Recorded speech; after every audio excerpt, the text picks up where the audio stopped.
As I picked up the plastic ball, I realized it was intended to be worn. It was the clown's red nose.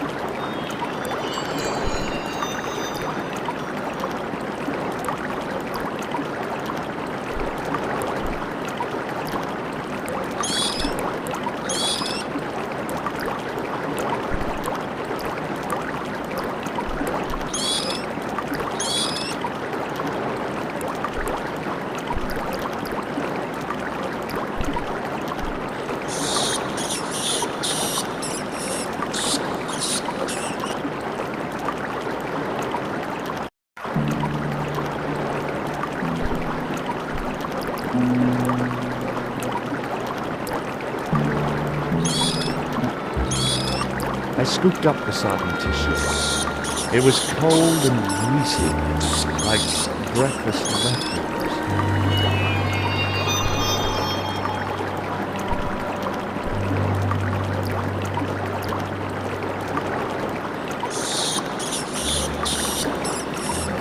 I took hold of the scrap of material and unsnagged it from the spike.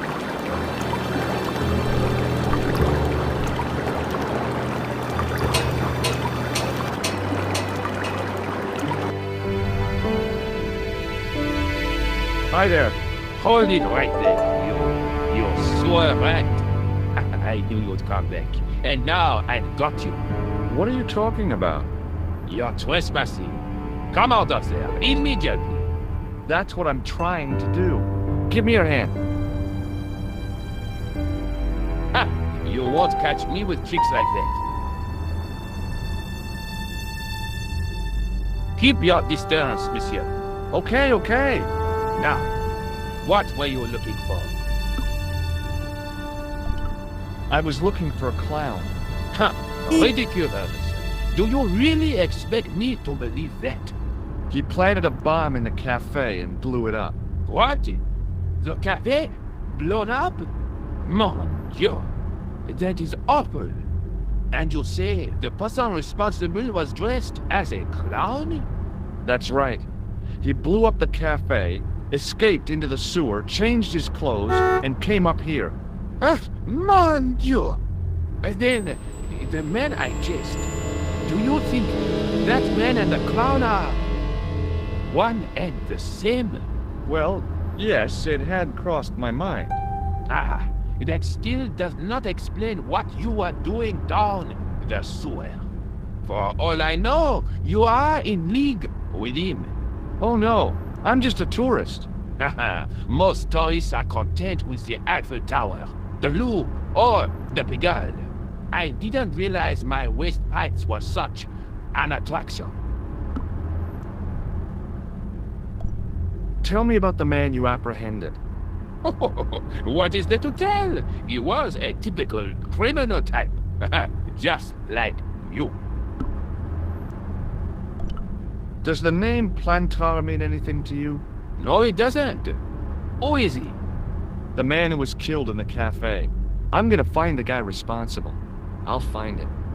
Even if it means following him down every sewer in every city in Europe. You need some sensible boots. You won't get far in those stupid sneakers. Do you know the waitress at the cafe? Oh, she isn't hurt, is she? No, she's fine. Oh, thank heavens. A poor girl like her isn't safe with the likes of you roaming the streets. Can't you understand? I'm not a gangster. I'm an American tourist. That's what you say. Was the guy you saw carrying a briefcase? I didn't notice. Now are you going to leave? Or do I have to call the police? Take a look at this false nose.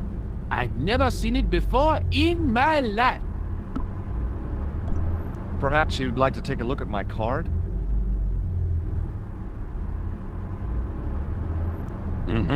What is this?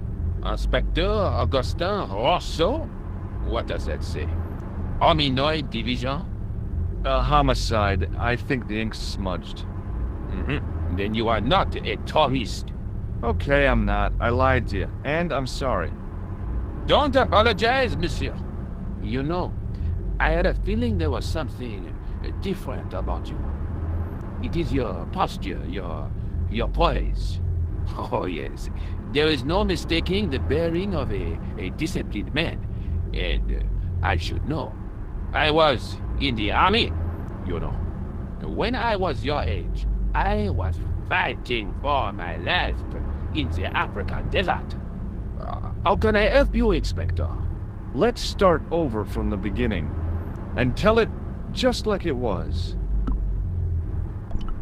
Tell me about the man you apprehended. He was a mean one, monsieur.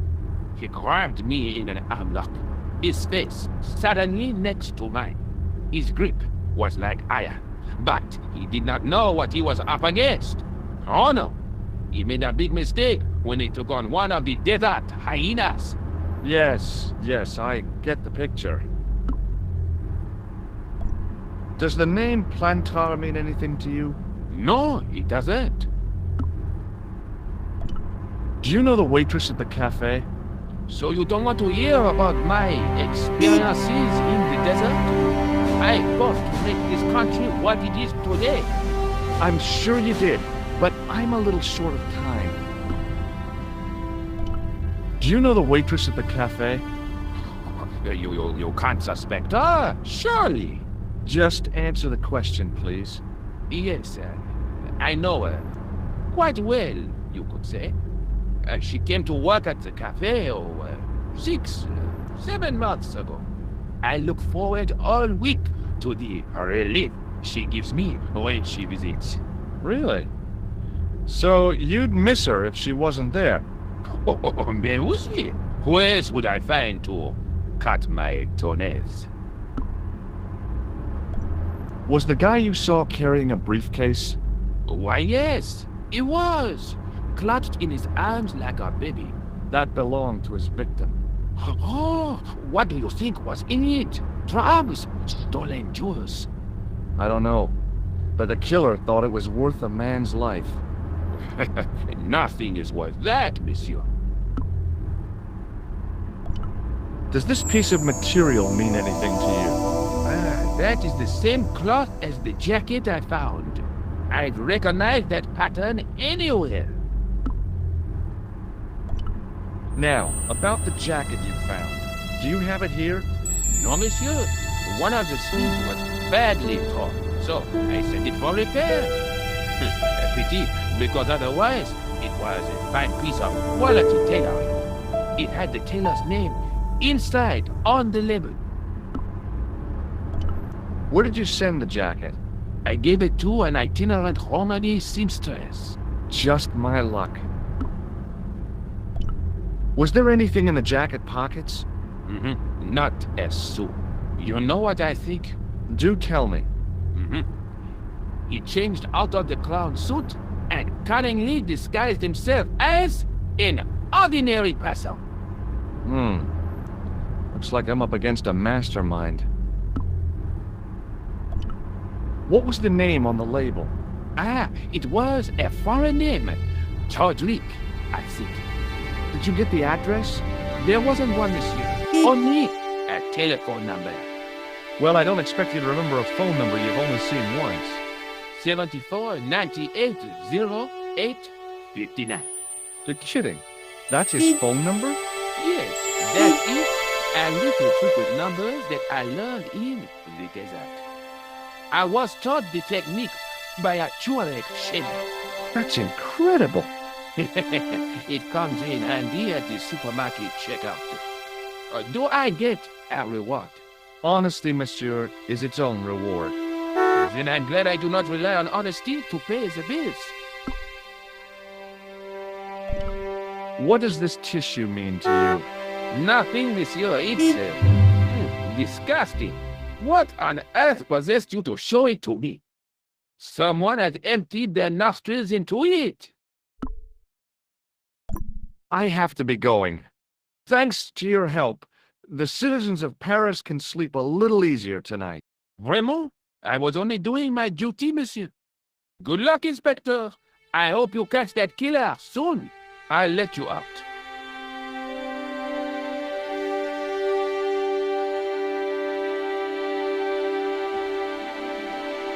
I hope you find your man, Inspector. So do I.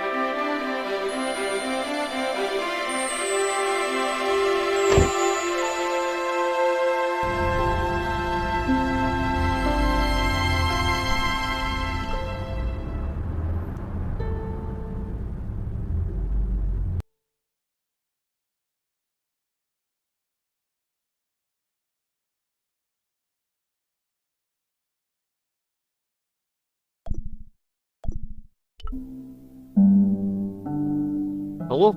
Who is this? Hi, my name's George Stobart. You don't know me. Correct, Mr. Stobart. I don't. What can I do for you? Well, I'm trying to trace one of your customers. Could I maybe come over and talk to you? No. No, that's not possible. Oh, okay. Forget it. Listen, all I want is a name. What are you talking about? Who are you working for? I guess you might say I'm acting in the interests of truth and justice. Thank God. I thought you were the police. There are innocent lives at stake, Mr. Todrick. Lives that you could save. You're collecting for charity, yes? No, I'm not. All I want from you is information. Go on. I'm listening. What do you know about the clown who bombed the Café de la Chandelle Verte? I don't have no idea what you're talking about. You're cool, Todrick. But I think you know more than you're saying. I don't know who you be, but sure I am you don't know what you're talking about. I don't know if you're saying that to make me think you don't know what I mean, but... Oh, this is ridiculous. Quit playing games with me, Todrick. I tell you, I know nothing about no clown. Do you know a guy called Plantar? No, I never heard of him. Did you know that one of your customers was a part-time clown? If a guy feels happy with a funny nose and custard down his pants, what's the problem? Shall I tell you what happened to Plantar? How he was killed in cold blood? I told you, I never heard of Plantar. I expect Plantar's a family man, don't you? In their little apartment, Madame Plantar is cooking the supper, listening for the familiar sound of her husband's key in the door. Junior is waiting for his daddy to come home from work. He can't wait to show him the merit marks he earned in school today. Only tonight, Monsieur Plantar won't be coming home. You forgot the puppy. Huh? The faithful puppy dog, waiting for the sound of his master's voice. Well, maybe they don't have a dog. What do you think? I don't know Plantar. I never heard of Plantar. None of this has anything to do with me. Thanks for nothing, Todrick.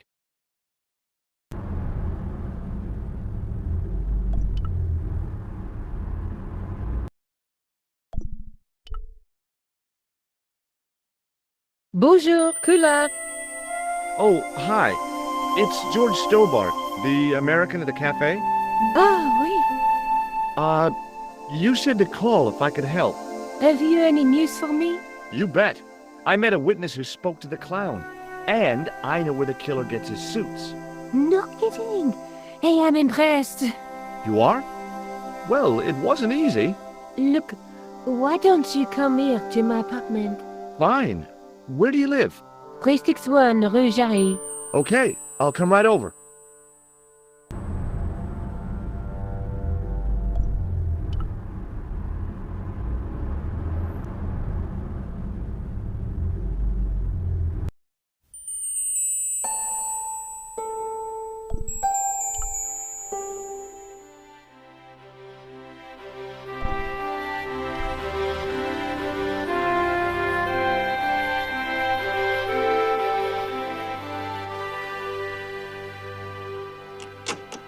I pushed against the door, but it seemed to be locked.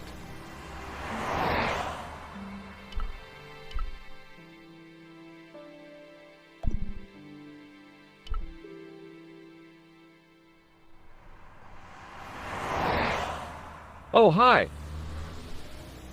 Bonjour, monsieur. Would you like me to foretell your future? No thanks. I'm very good, and it only takes a minute. Thanks all the same, but I'm not superstitious. Besides, if it only takes a minute, that's not much of a future to look forward to. Do you know a young woman called Nicole Collard? Yes, I do. She lives upstairs from me, in the apartment block across the street. I tried the door, but it's locked. You know, I've told the landlord about that a million times. It is the damp. The whole building is like a sponge. It sucks up the moisture from God knows where. You mean the door is stuck because it's swollen? That is correct. There is an art to opening it. Don't shove it hard.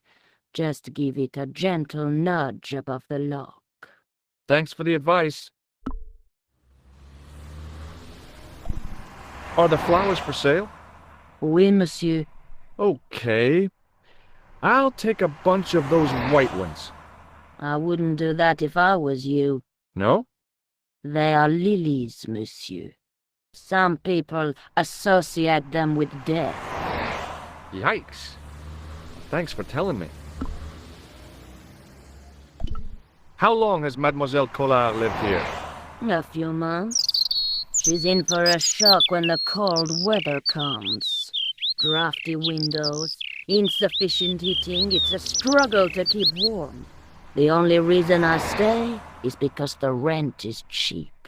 Your young lady, she deserves better. I thought Mademoiselle Collard was a successful photographer. Not as successful as she makes out for all her fine clothes. Oh, I've heard her crying herself to sleep at night. That's awful. Now don't you let on that I've told you.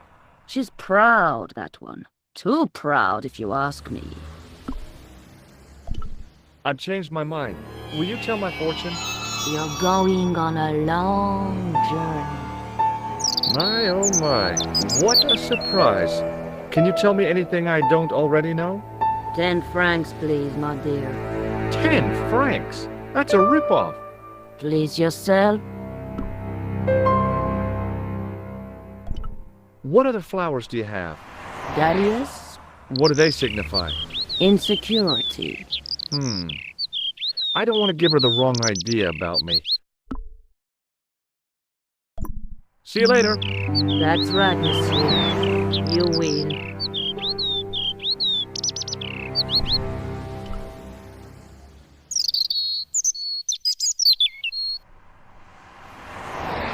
Remembering the flower seller's advice, I pushed the door gently just above the lock.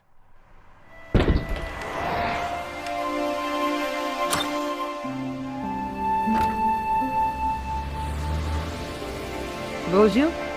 I'm glad you could make it, monsieur. Please, call me George. Fine. I'm Nicole. Take a seat, George.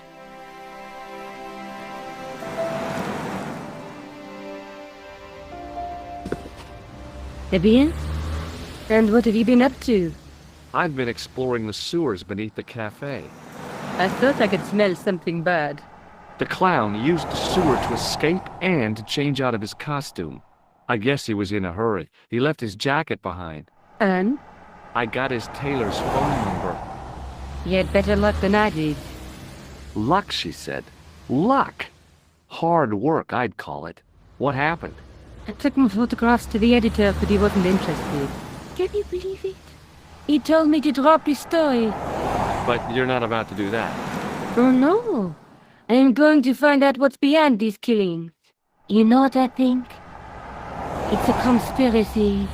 The police in 3 different countries have kept very quiet about the murders. The press don't connect them at all. They blame them on political, religious, or militant minority extremists. That covers just about everyone. May I use your telephone? Sure, go ahead. Thanks.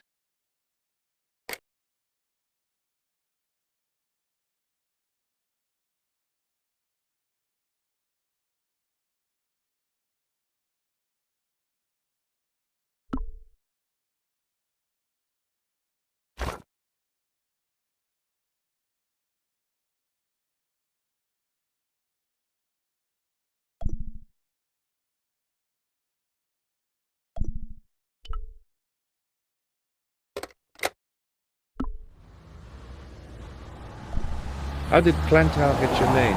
For the newspaper, La Liberté, they had written an article linking two unsolved murders, one in Italy and the other in Japan. The cases were remarkably similar. A wealthy victim, no apparent motive, and a costume killer. Plantar said he could supply me with more information. Somehow, the clown must have known about our appointment. Tell me more about the clown's previous victims. The first was Arno Bellotta, the millionaire pharmaceutical baron. He made his money from amphetamines in the post-war slimming and diet boom. Imagine it! Millions of housewives literally speeding their butts off. Was he killed for his money? No. He had no living relatives, and his fortune went to the orphanage where he grew up. The only witness in the case was his Filipino au pair. She swears he was led to his death by a snowman. What about the clown's second victim? Yamada, the controversial Japanese green politician. He inherited his fortune from his father's electrochemical consortium. He was committed to dismantling Japan's automobile industry. I can't see him gaining much support with a loony policy like that. Yamada was a man of vision. He was years ahead of his time. If you say so. How did he die? At the hands, or should I say, flippers, of a giant emperor penguin. A snowman, a penguin, and now a clown. You know, I hate to admit it, but this is scary. And I'll tell you what, I won't be accepting any invitations to costume parties. I don't blame you for being scared. I am too. But this story could be my only chance of a big break. Or a premature death. You speak very good English for a French girl. Thanks. You speak very good English from America. I'd better be going. Thanks for coming, Monsieur Stobart. Call me George, and it was my pleasure. If I track down the clown, I'll let you know.